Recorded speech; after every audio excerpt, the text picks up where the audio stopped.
what creates a unique identity for your community. So whether that's, a Zionsville or a Yorktown or a Delphi or wherever you are in the state of Indiana or Michigan or Midwest, right? What makes your community unique? Yeah. What is that thing that you want to be? Pull up a chair, bring the vision you're chasing. Look over the blueprints, years in the making. From planning to progress and growth that will last. Come on, let's build and enable at the inside table. At the inside table.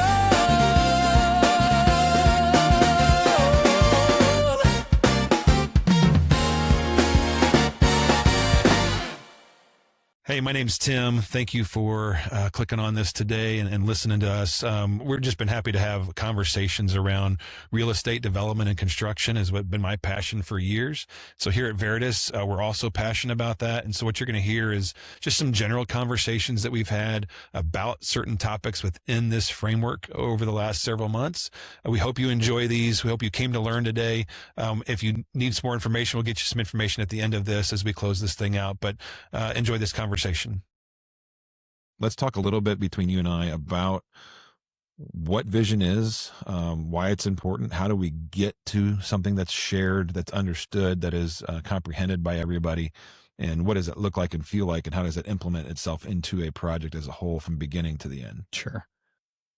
And this is, you've got a tremendous gifting in being able to navigate this process with our clients, but shortening it, it's finding and identifying the underlying why, and how we, it may be a big why, right? It may be a very lengthy goal or outcome, but taking all that information and identifying 4 or 5 guiding principles and objectives that we can make front and center throughout the project that helps the decision-making process, from how we look at project delivery methods to who we hire from an architecture standpoint to who we hire for a construction standpoint, and how we navigate conflict utilizing those guiding principles. So that's big picture, kind of the outcome or the goal that I would say that we're probably looking for the most in that process.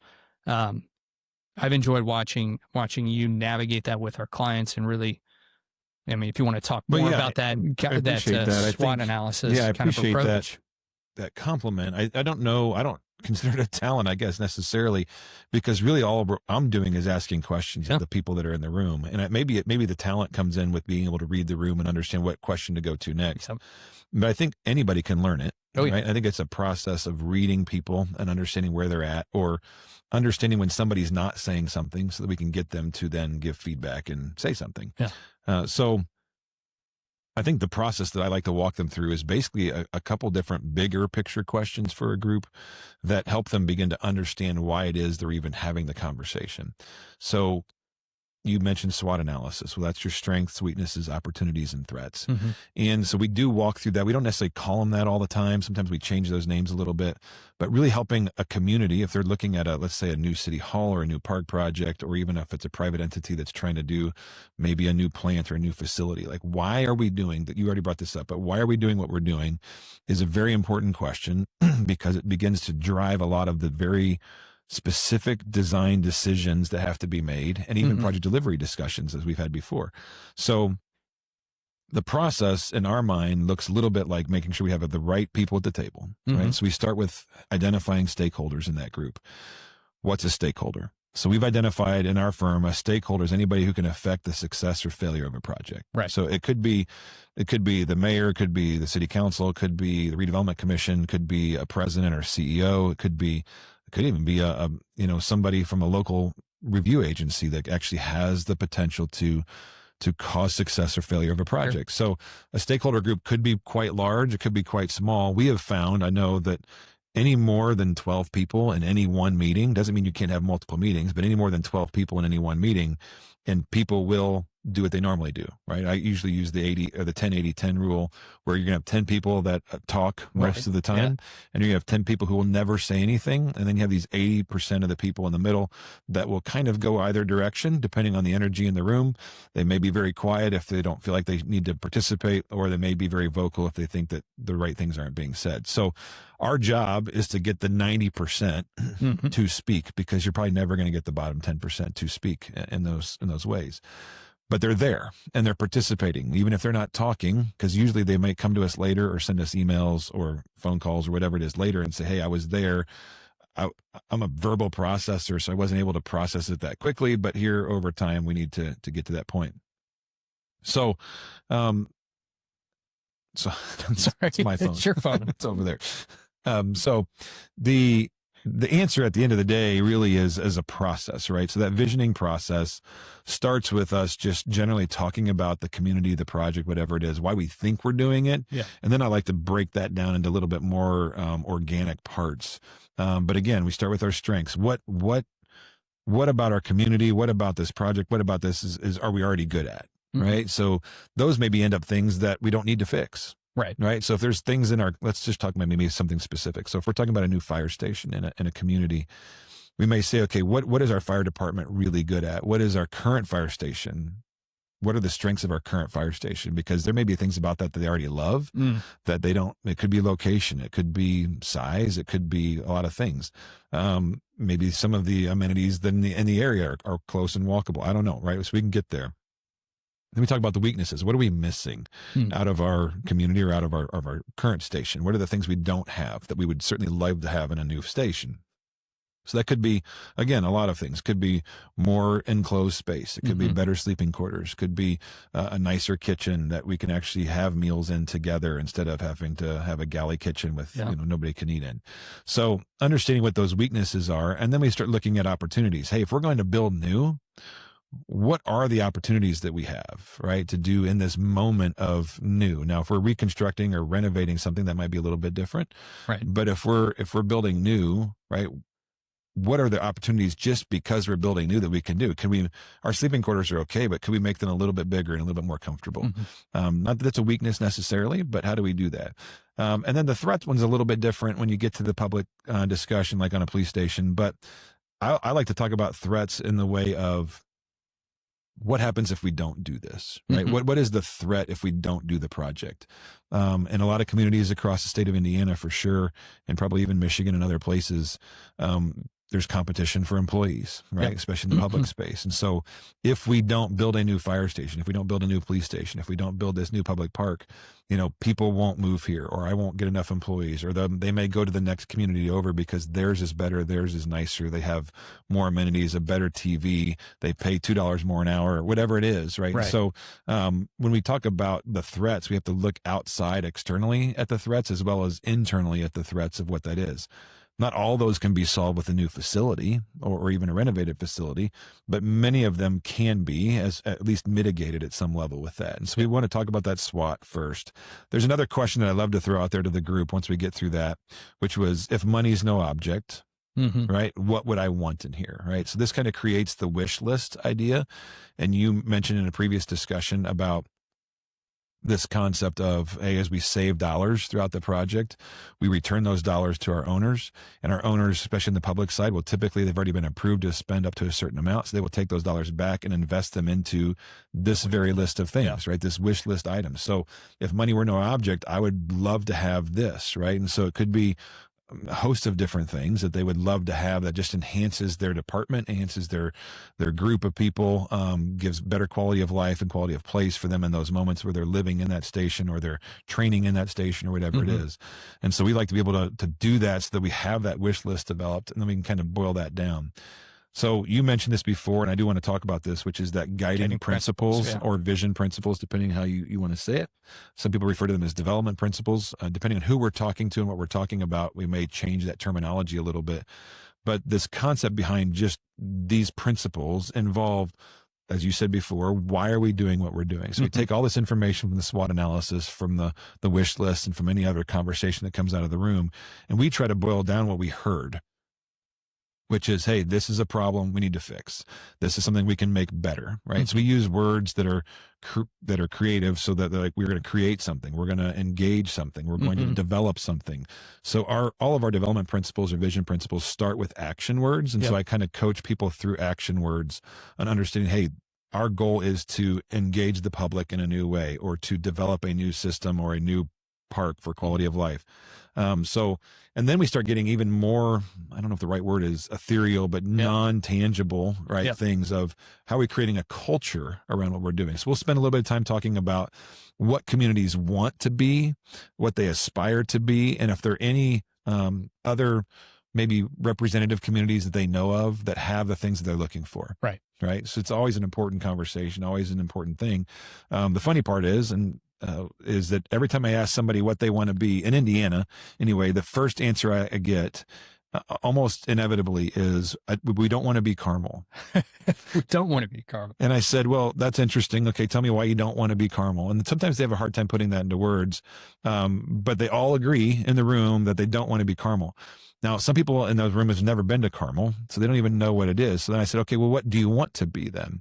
And so we spend the next 10 or 15 minutes listing all the things on the whiteboard or on the big Post-it note. And they say, here's what we want. We want a walkable community and lots of retail and house, a dense setting and, plenty of amenities and high quality of life and trails and all these different things. And I said, well, and so then I take a kind of step back and I look at it and I kind of repeat it for them. And I say, well, the funny part is everything you just mentioned, you can find in the city of Carmel, right? So it's no shock or surprise that what Mayor Finkham has done up there and her predecessor, they have continued this process of building Carmel into one of the best places to live in the country. Yeah. So people love the idea of Carmel, but don't necessarily want that. On August 13th, the Veritas Group is hosting the Insight Summit 2026 at the Alexander Hotel in downtown Indianapolis. This is a one-day in-person gathering designed for mayors, city and county officials, planners, engineers, economic development leaders, and community advocates who are actively shaping Indiana's future. The day is built around real-world insight from Veritas Group-led projects across the state, focusing on what's actually working in infrastructure, public space development, and economic growth. Whether you're driving capital projects, navigating growth challenges, or building strategic partnerships, attendees will leave with actionable insights, expanded networks, and a clearer vision for delivering lasting community impact. Learn more and register at theveritasgroup.com/insight. And so what we end up talking about more there is what creates a unique identity for your community. So whether that's, a Zionsville or a Yorktown or a Delphi or wherever you are in the state of Indiana or Michigan or Midwest, right? What makes your community unique? Yeah. What is that thing that you want to be? Because we all want the things that maybe Carmel has, but we don't want them in that scale, in that quantity. We don't want to be that big, which I totally get in many cases, especially these small towns across the Midwest. But how do we then create and identify that identity for those people to latch onto and become the thing? So that all gets boiled down into these action statements that we do. We will typically go back and create maybe 5 to 7 action statements out of what we heard. Then we're going to bring them back to that steering committee or that stakeholder committee again and say, okay, here's what we heard. Let's boil these down to 3 to 4. The reason we do 3 to 4 is because everybody can remember 3 things. Right. And so if we make it very simple and very easy that everybody can remember 3 things, we give everybody the same script when we leave that room of these are the vision principles. And I think at Yorktown, we might have had 5 when we did a couple of those projects. I know in Batesville, we had, 3 or 4 for a project we were working on there. So, but I always say at least 3. What happens there is if you can give all of the politicians, all the elected officials, all of the local officials, all of your business leaders, the same script or the same thing to talk from, to sing from, then all of a sudden in public, we have a unified voice of, well, why do we need to build a new fire station? Well, I have 3 points that are very clear as to why we need to build and why we're doing this. And hopefully that creates the need and the urgency. I think it creates confusion in a community when everybody's saying something different. Right. Right. So if everybody is saying something different, then communities aren't united. They don't understand. There is confusion around it all the time. And so we want to make sure we're doing those things and doing them well with our community.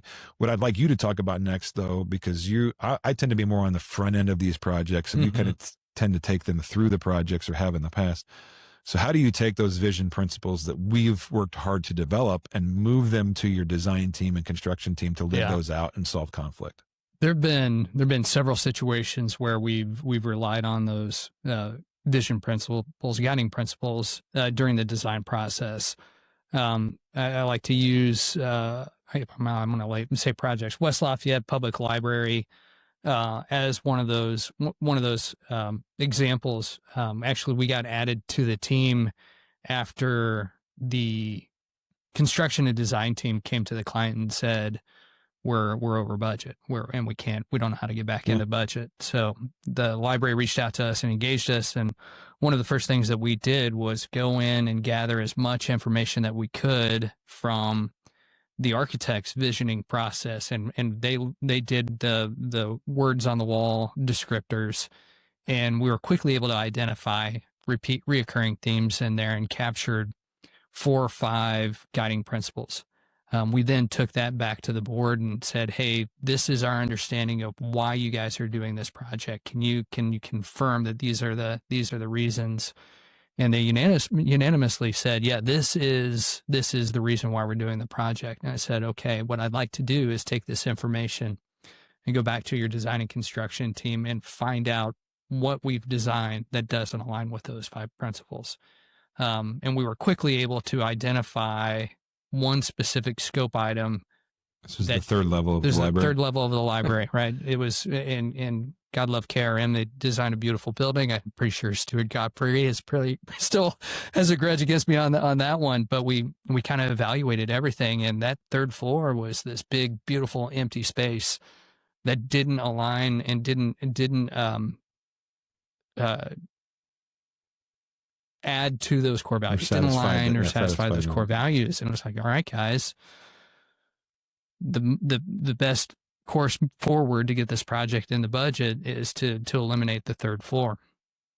And so we went through that exercise with the client, with the construction management team, and with the design team, somewhat begrudgingly, and quickly determined that that was the one thing that we needed to do to get the project back within budget. But it was navigating those conversations and getting everybody to agree that, yeah, this is the reason why we're doing this project. Design team, the design team ultimately agreed that those were the guiding principles. That's what they had heard and had inferred from their process. And the construction manager was on board, obviously, because he needed to get a project moving forward. But being able to reflect on those guiding principles to speak to what elements of design are not required to satisfy the guiding principles or the vision principles. So that was a great application of that process. But even in regards to, as you've navigated the design process and identifying ad alternates, right? If there are things that are those wish lists that didn't fall into the guiding principle, those are great opportunities for ad alternates. As you look at changes in the field, if the owner has a change after we've already started construction, guys, is this good stewardship of taxpayer dollars? Does it speak to the guiding principles? This is what you need to reflect on and be able to advocate for your community or for the betterment of your community based off of those guiding principles that we established to be good stewards of those taxpayer dollars. So we use it in multiple situations, really heavily in the design process, and then occasionally in that kind of change order process in construction. So I'm sure we can all, that's a great example in the West Lafayette Library. I'm sure we can all have an example of maybe a place where our owners chose not to go through that process, and maybe have created confusion or not clear direction. Oh yeah. And talk real briefly about, like, what are the consequences of that? Time, just extended duration of the design process, frustration on the design from the design team. They go through this exercise of gathering all this information from those stakeholders, those end users, and they paint this beautiful picture that ultimately the client can't afford. And now we've set expectations with clients or end users that we now have to take back or retract. So it can create an environment where disappointment is going to occur. So that's one of the biggest challenges. We get down the road, we've cut things, we've cut budget, we've cut scope to get the project into budget, and end users like, I thought I was getting X, Y, or Z. And guys, I mean, no, we had to get it back into budget, and that was one of the things that got cut. So that public perception, right? You can have your wildest dreams and desires satisfied through this project, doesn't give guidance to the design team. Right. It's not a budget. It's not a guiding principle. It's not what must this project accomplish, and leaves things open-ended, which ultimately increase the cost to the client as well. So time, money, emotion. And lead to disappointment oftentimes, because we thought we were getting this, and what you have there is you end up, the stakeholders still exist, right? Yeah. So no matter what the project is, the stakeholders are still there, and whether they're the end user or the elected officials or whoever it is, the public, right? They're all still there, but maybe each one of them had a different idea of what it was supposed to do, and maybe it actually didn't accomplish any of it. And so now you've spent millions of dollars likely on a project that nobody's happy with. And so understanding that vision ahead of time, making sure there's consensus around it. We can get into stakeholder engagement later and kind of really what that means as far as community engagement and how we want to engage the public and those things. I think it's probably better with Jack's team as they do that every single day for us. But just understanding kind of how that fits into the overall picture, I think is important. I can certainly tell you back when I was managing projects, several years ago, every day, that we would get to difficult discussions that don't seem that difficult, right? Whether we were arguing over the color of the carpet or whether the toilet partition should be stainless steel or painted, right? And we're like, hey, does this matter in the grand scheme of things? It doesn't affect the vision. It's simply a preference. Then we need to let the architect make the choice and move on, because it doesn't, and it just speeds up. And you said time, and time is exactly right. In the private world, time is absolutely dollars. Oh, yeah. In the public world, given the acceleration costs and all the different things that we're seeing with construction today, time is also money. Even though we may lock it in, not being able to use something for a much longer period, it kind of just degrades public trust and all the different things that go along with it. So, part of our job as the owner's rep is to make sure that we are pushing these things forward, that we're driving the project, but at the same time, we're keeping the vision principles in mind so that we can deliver a project at the end of the day that everybody is at least somewhat satisfied with, because that's what compromise means, right? Is that we're getting something out of it that we wanted or needed as part of this process. Hey, thanks for listening today. Thanks for clicking on this and diving in a little bit deeper. We hope you learned something today. And if you did, or you want more information, please reach out to us. We'll be happy to connect you with the right people to get you the answers that you need. But really help you leave with one thing in mind, is that our goal here at Veritas is to renew communities through great projects and great people. I think all of these conversations have shown that in some way or another. So thanks for listening today, and catch up with us next time.